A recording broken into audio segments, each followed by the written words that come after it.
नमस्कार, आपके साथ में लक्ष्मी उपाध्याय। न्यूज नेशन के डिजिटल प्लेटफॉर्म में आप सभी का स्वागत है। आज हम कन्नौज की बात करेंगे, क्योंकि वहां पर हॉट सीट हो गई है और इस पर चर्चा के लिए हमारे साथ मौजूद है मेरी सहयोगी खुशबू। बिल्कुल, बहुत स्वागत है आप सभी का। तो आज हम कन्नौज की बात करेंगे। आज हम बात लोकसभा चुनाव की करेंगे, क्योंकि कल ही सेकंड फेज का चुनाव होना है। ऐसे में ये चुनाव कितना दिलचस्प रहने वाला है। साथ ही बात अमेठी और रायबरेली सीट की भी होगी, क्योंकि वहां पर बैनर पोस्टर अब बदल रहे। लेकिन शुरुआत, जैसा कि लक्ष्मी ने कहा, कन्नौज के साथ। देखिए, कन्नौज सीट अब तक शायद किसी की जुबान पर इतनी नहीं थी जितनी आज हो गई है, और आज के आगे और ज्यादा चर्चा का विषय होगी, क्योंकि समाजवादी पार्टी के मुखिया अखिलेश यादव अब कन्नौज से उम्मीदवार हो गए।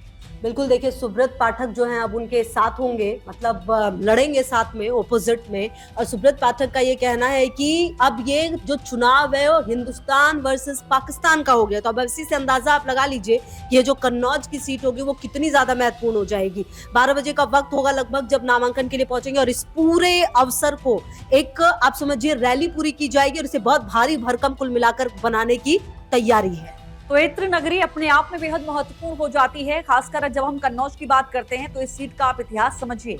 1999 में मुलायम सिंह यादव कन्नौज और संभल 2 जगह से लड़े थे, और दोनों जगह से जब वो जीते तो उन्होंने कन्नौज सीट को अपने बेटे यानी अखिलेश यादव के लिए छोड़ दिया। और 2000 में अखिलेश यादव यहाँ से उपचुनाव लड़े और जीते। उसके बाद वो 2012 में जब मुख्यमंत्री बने तो उससे पहले यहाँ 3 बार वो सांसद रहे। डिंपल यादव 2014 में जब मोदी लहर थी तब भी यहाँ से जीती, लेकिन 2019 में यहाँ से सुब्रत पाठक भारतीय जनता पार्टी की ओर से जीत हासिल करने में कामयाब रहे। बिल्कुल, तो अब चलिए देखना दिलचस्प होगा कि कन्नौज में क्या कुछ होता है। बहरहाल देखिए, अगर आप लोकसभा चुनाव की बात करें तो कल है सेकंड फेज, और इसमें 13 राज्य 88 सीट। पहले ये 89 थी, लेकिन बसपा के एक प्रत्याशी का निधन हो गया, जिसके बाद जो अब सीट है संख्या वो रह गई 88। और कल का जो ये चुनाव है महत्वपूर्ण इसलिए भी हो जाता है क्योंकि राहुल गांधी की सीट वायनाड, शशि थरूर की सीट, साथ ही साथ जो हेमा मालिनी की सीट है मथुरा, इन तमाम जगहों पर चुनाव होने वाले हैं। नजर लगातार यही रहेगी कि आखिरकार कौन कहां जीत हासिल करेगा और किसके पक्ष में जनता वोट करने वाली है। तो देखिए, इस पर भी नजर रहेगी। अब चूंकि हम कन्नौज की लगातार जिक्र कर रहे हैं, तो कन्नौज सीट अब हॉट सीट क्यों हो गई है, वीवीआईपी सीट क्यों हो गई? जाहिर है, किसी पार्टी का मुखिया जिस चुनाव में जिस सीट पर उतरे तो वो हॉट सीट हो ही जाएगी। पहले तेजप्रताप यादव को यहाँ से टिकट दिया गया था, लेकिन बताया ये गया कि अखिलेश यादव ने जब फीडबैक लिया तो वहां जो जमीनी कार्यकर्ता हैं उनकी ओर से कहा गया कि अखिलेश यादव अगर यहाँ लड़ेंगे तो जीत सुनिश्चित हो सकती है।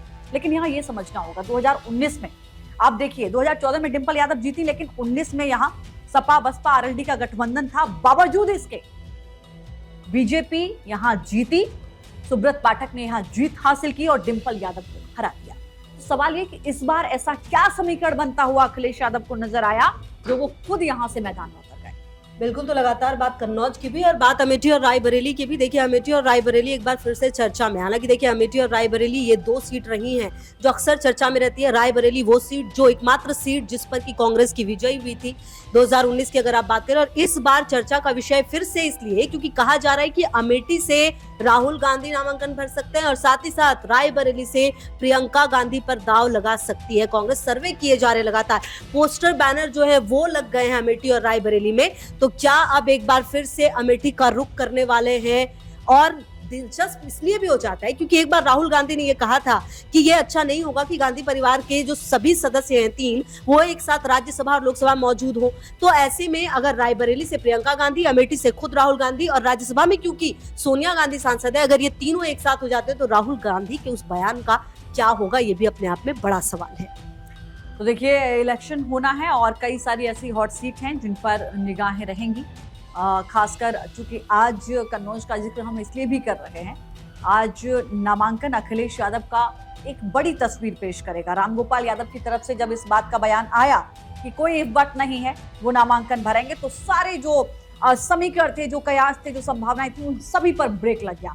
हालांकि अखिलेश यादव की ओर से ये कहा गया, मीडिया से जब पूछा गया कि क्या आप लड़ेंगे, तो उन्होंने कहा कि जब नामांकन होगा तो आपको समझ आएगा। 3 दिन पहले तेजप्रताप यादव को यहाँ से टिकट दिया गया था, लेकिन तेज का पत्ता साफ हो गया और उसके बाद अब अखिलेश मैदान में है। सवाल यही है कि इस बार दिलचस्प हो जाएगी क्या कन्नौज की लड़ाई? इत्र नगरी किसकी खुशबू किसको भाती है, इस पर रहेगी नजर। बिल्कुल, तो चलिए तमाम बड़ी खबरों पर नजर रहेगी, साथ ही हर अपडेट हम आपको देंगे। फिलहाल के लिए शुक्रिया, थैंक यू।